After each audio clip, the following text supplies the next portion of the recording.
In today's video, we are going to live build a website inside of Figma using AI. ChatGPT for the copywriting and Midjourney for the visuals. That's effing sweet. So first, I wanted to do a little overview of what's happening in the AI space because as we work with these tools, they are like fast-paced tool and they change, they move a lot.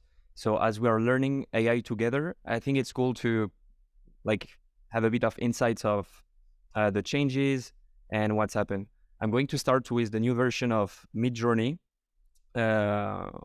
which has been implementing like super huge changes in the algorithm, giving access to new parameters and like better results overall.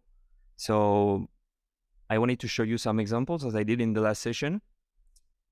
Here is a picture that responds to this prompt with Midjourney 4.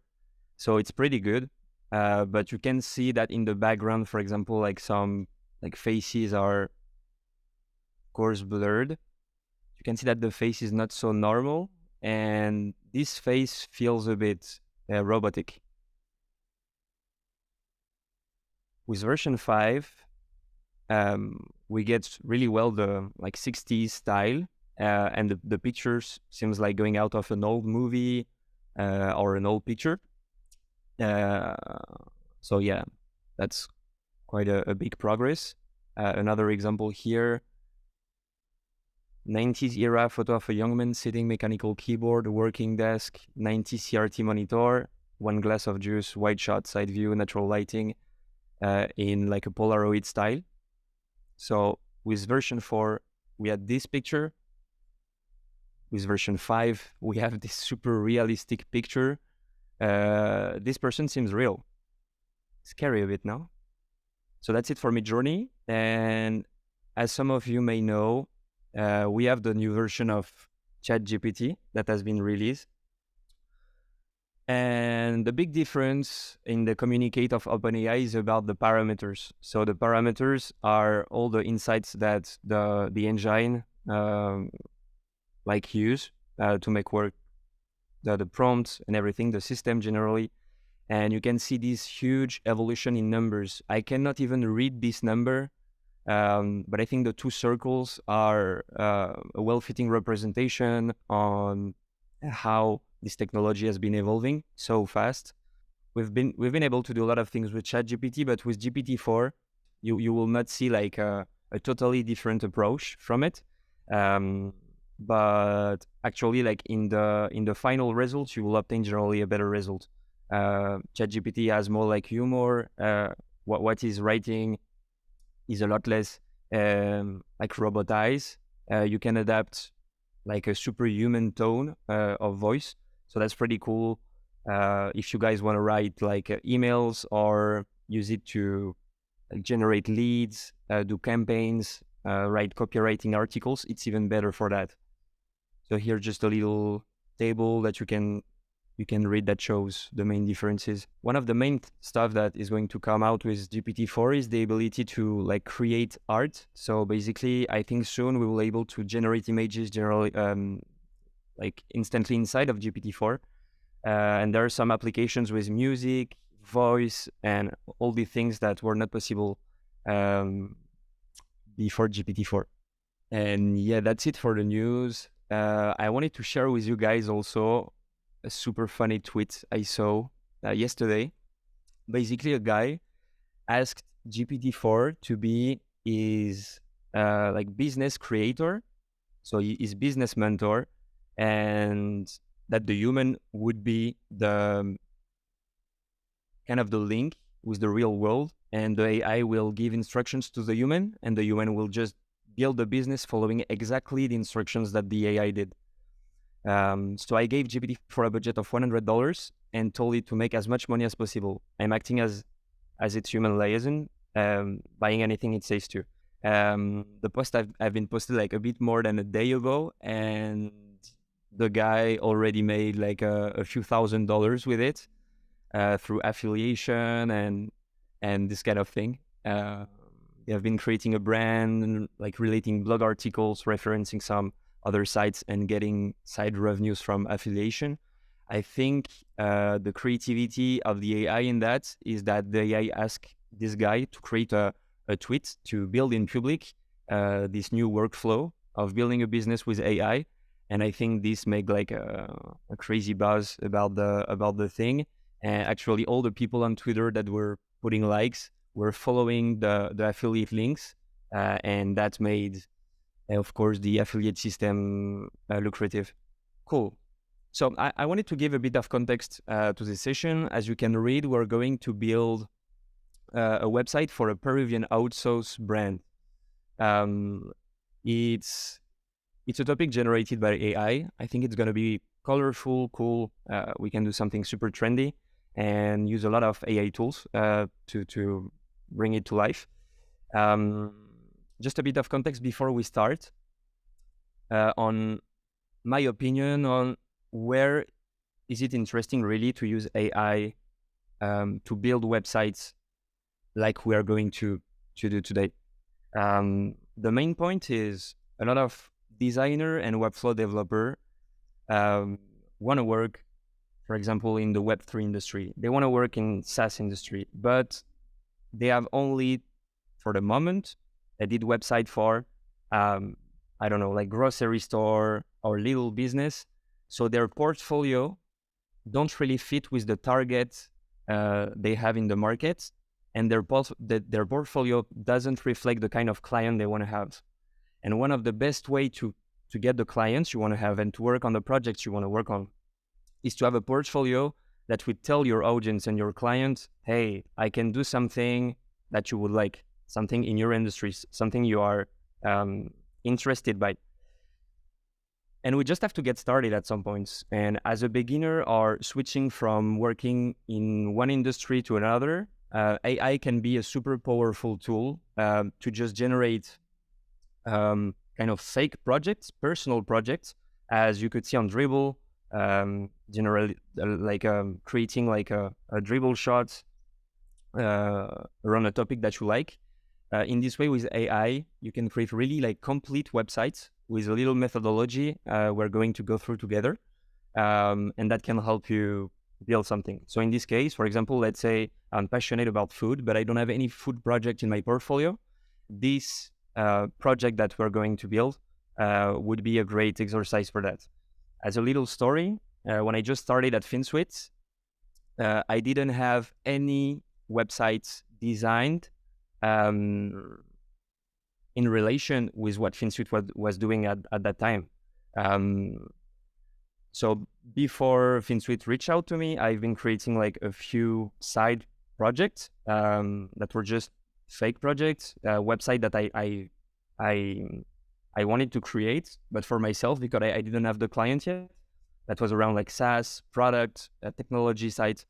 And actually, Joe, CEO of Finsweet, like saw this work on Dribble and was inspired by it. So of course, like you need to have in your background work with real clients, but to attract the clients you want, doing fake projects like this is a good way to do it. So after context, we're going to go through the things. Let's build this. Let's build this Peruvian outsource brand. So first, what we need a brand. We need to define a site layout. We need to generate visuals. We need to generate copy, and then put this together to the site. So first, regarding the brand. So we will go straight to ChatGPT and start to ask stuff. Okay, so I'm creating.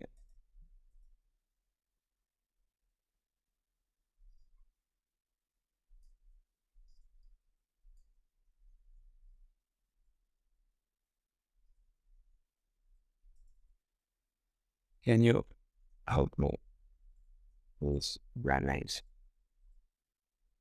So always give the more context as possible. And in the case of a brand, super cool to make match like two topics, nothing related, as I told you in the past session. So we have a hot sauce brand. So I want to cross two themes to make this brand real. First, outsource. Second, we can do something like an Inca vibe. Inca. This brand name Schwartz. No. Mixing the two topics. So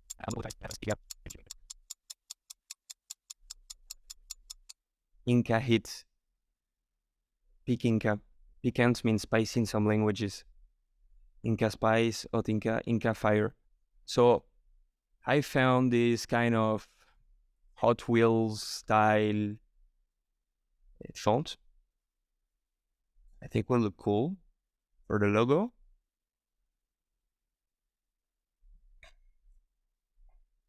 Let's cut it into pieces. And as we have the colors and everything, we can start to play with the logo. Cool. So we have a brand name.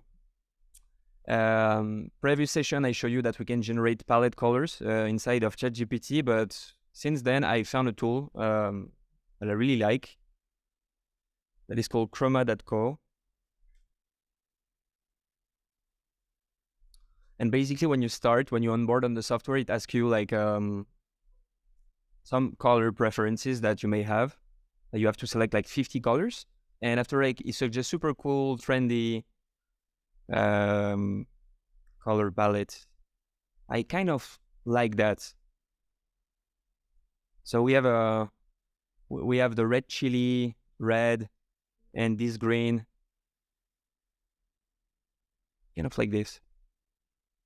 It can be sweet also.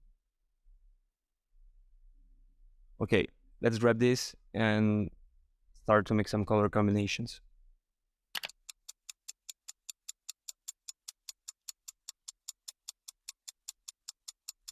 Cool, I kind of like that. I think the interface will be quite minimal. I'm seeing this color as a background color, and we can use like touches of red to just make it pop. So we have kind of brand colors, like basic one. We have a logo and a brand. And I want to show you a little hack to define a site layout. So when I talk about layout, it's like the whole site structure. It just helped me at the beginning when I designed a new site to have like an overview of the sections and everything. So a cool way to do it, there is a plugin called HTML to Design that is really powerful. And some people may use it to do like copycat of sites because it's actually mind-blowing. So if I go, for example, on apple.com, I just catch the URL, I open the plugin, I import the site. Cool. Here is the Apple site. So I will start with a disclaimer. I'm not explaining you or showing you how to steal a website. All the assets and everything in there belong to the company, but there's something that you can use. We're not going to lie. In the web design industry, you have some basic presets that everyone use, like to just make things work. Sergey and Emmanuel did a series about UX, and you don't have to reinvent the wheel. So when you want to create a project fast, you can use Relium library, for example. That gives you like a set of predefined layout steps.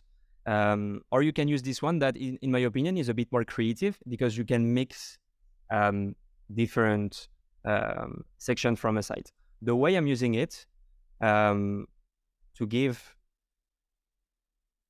a bit of speed to the process, is once this is imported, I will just lock it and start to create frames on the top of it to get the global structure of the site. So let's turn everything to stroke. So we can still see what we're doing.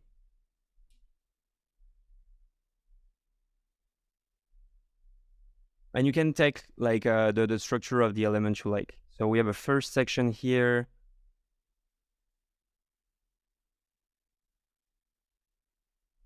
We have another section here. And here you can start you can start to be more precise, like change the color to blue, for example, if it's a text zone, and change it to green, for example, when it's an image. And in this way, when you will remove the whole Apple site, because we don't want to replicate the Apple site, you will have an idea of where to place your elements without using grids. Um, and that's a quick like kickoff. And if we want to use like another sites and use like a kind of the same structure for like an about section that you don't want to look like everything, you can mix two about section and make it work through this. And after, like in the background, just adding the different elements. So to earn a bit of time, I already designed the first wireframe of the site. And I labelize everything so you can have an idea of what's what. So we need a header for this site, like product cards, testimonials, feature, classic left-right images. And we can go crazy a bit, mixing like a Z index on the images, picture CTA, and a call to action to buy the product. So about visual generation, it's the only step I've been processing before, just because it takes time, even more with the Midjourney 5 version. It's really powerful, but it takes a bit more time. It's like the GPT-4. I think they need to improve the engine to have the same velocity as before. But we have some cool results. I'm just going to show you something. Before on GPT-3, if you had asked to ChatGPT to write you some prompts from Midjourney, you would have get this answer. This is an answer got from GPT 3.5. I apologize for my earlier misunderstanding. It appears that I misinterpreted your request. Here is a revised prompt for designing a digital event ticket for an honor. So once he understood it, he could did it. But at the beginning, like you can see that he was just writing stuff that didn't have any sense. And with GPT-4, he clearly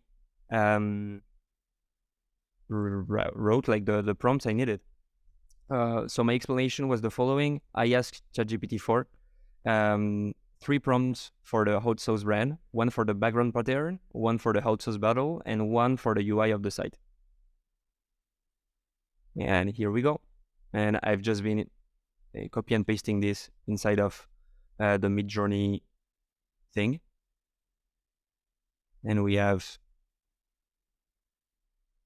really cool bottles. So as you can see, the text is still not something that they can do. I heard that it's like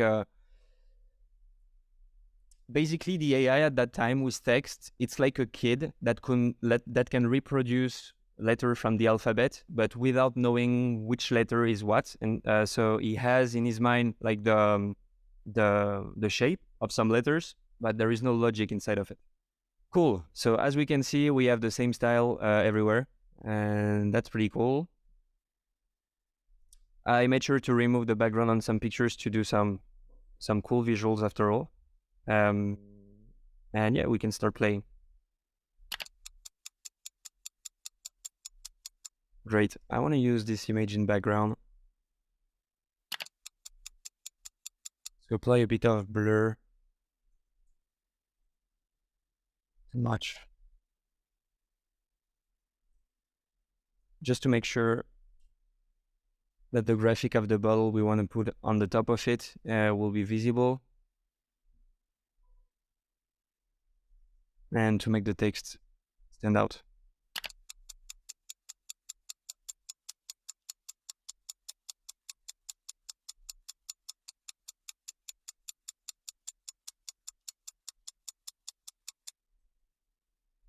Let's use a basic font for now for the body elements.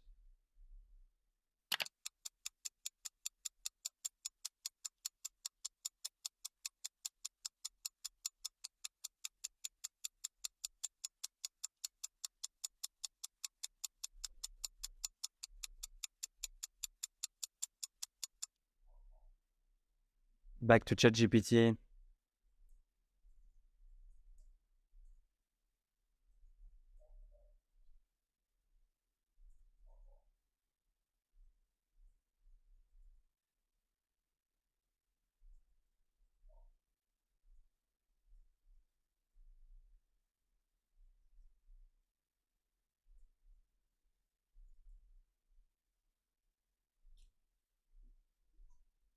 So I'm using ChatGPT for now, but as you may have seen, Relume launched recently Relume Ipsum. That is like an AI generating um, copywriting plugin for Figma. That can be a good use case too. It's just that this channel is already kind of trained with this context, so I think it will be good for that.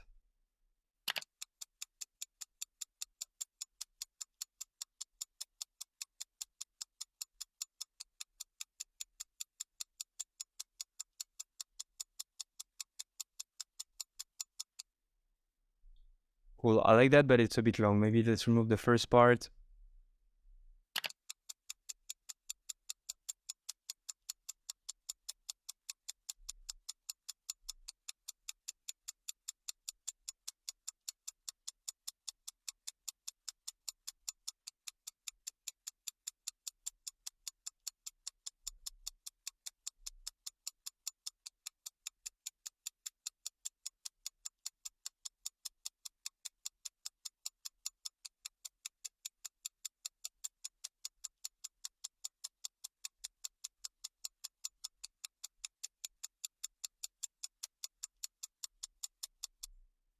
So as you see, I'm just jumping from ChatGPT to Figma and playing with it with the for the copy, and it's really cool. Yeah, and it unlocked the layout a lot, um, because as sometimes you're building a page and you like to put the paragraph here, but the main issue you have is that you don't have the content yet, and with Lorem Ipsum it's not the same. So yeah, I think it's really unlocking, and it empowers you a lot.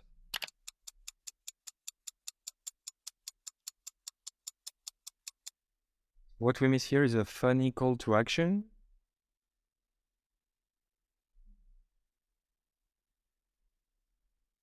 That would say something like shop now.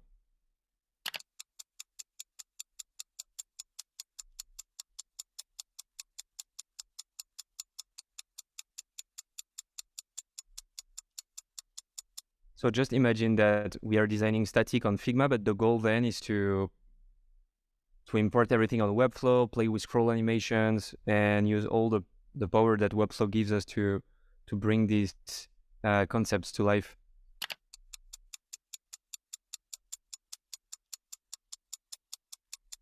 Here we can add a little testimonial section just to show to people how spicy is this sauce.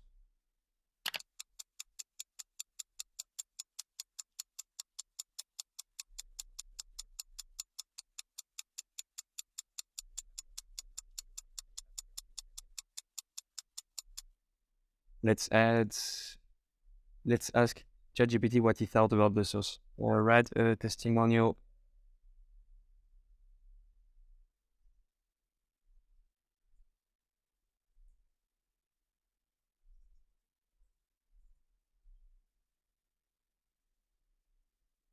How delicious and spicy this sauce is.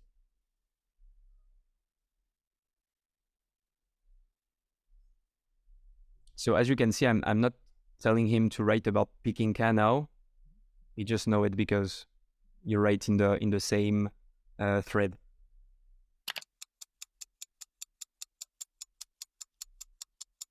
I kind of like these images, but as you can see, they give a really kind of luxury almost feeling. Like you can see a lot of gold and stuff. I think it's impacted by the Inca vibe that we give. We can see a lot of like pyramids, gold hues. It feels really really luxury. So to be honest, it doesn't work too much with the previous color palette that we have chosen. But as you can see, and that's something I like to do also on a less formal way, is to um, start from the image. Here you have a lot of colors that fit well with the bottles and everything.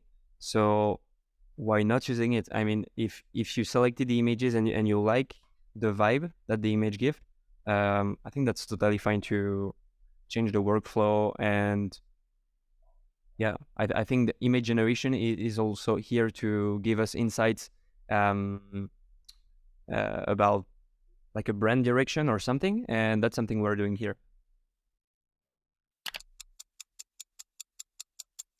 Um, let's ask ChatGPT what are the two best features of our product. What's our difference with the market, and let's see with what he comes.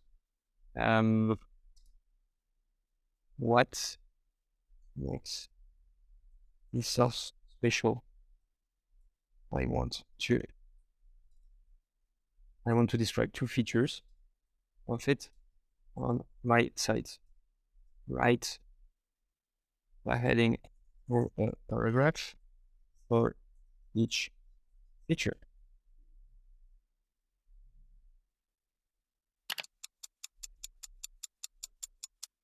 It's really far from what I could get with GPT-3.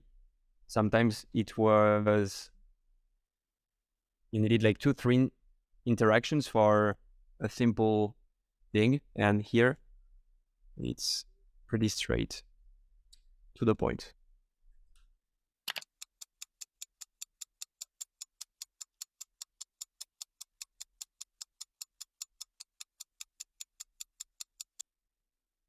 Let's see what we can use here. I think we can use some images with background.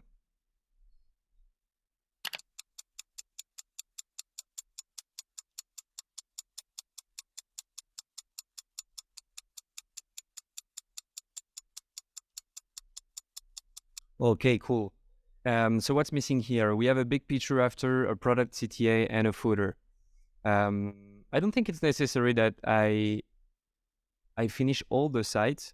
What I wanted to show you is that in less than an hour of time, you can create a cool concept that seems like a real brand and that you can use on your portfolio to give inspiration to your future clients and to give about more variety to your work.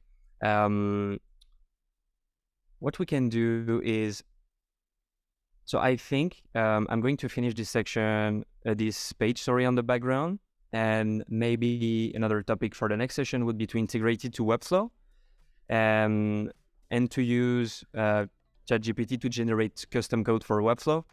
I think we can create some super cool like GSAP animations or even 3GS. I've been playing recently with GPT-4 and it was able to generate 3GS animations based on a 3D artifact that I designed previously on Spline. So you can like use Spline file, tell ChatGPT to animate, for example, on Webflow scroll your 3D artifact and make everything work inside of Webflow. Thank you everyone for watching. If you want to see a part 2 and go from this design in Figma to Webflow, let me know in the comments, please. And if you like the video, give it a like.